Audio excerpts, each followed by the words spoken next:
ನನಗೆ ತರ ಭ್ರಾಂತು ಇದನ್ನು ಕನಸೆ ಹಸ್ತಿನಾವತಿಯಿಂದ ದ್ವಾರಕೆಗೆ ಬಂದರು ಏನು ನಿನ್ನ ಕೃಷ್ಣನನ್ನು ತಿಳಿಸುತ್ತಿರುವನೆ ನೀವು ನಮ್ಮ ಪಕ್ಷವನ್ನು ವಹಿಸಬೇಕು ನಮ್ಮ ಪಕ್ಷವನ್ನು ವಹಿಸಿದರೆ ಪ್ರಯತ್ನಿಸಿ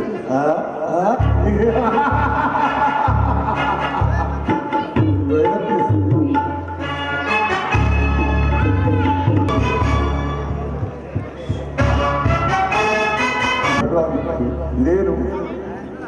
ಭೂಪಾಲಕನಾದ ನಾನು ಗೋಪಾಲಕನ ಪಾದದಡಿಯಲ್ಲಿ ಅಸಂಭವ ಅಪಮಾನ ನನಗೆ ಯೋಗ್ಯವಾದ ಸ್ಥಾನ ಅದು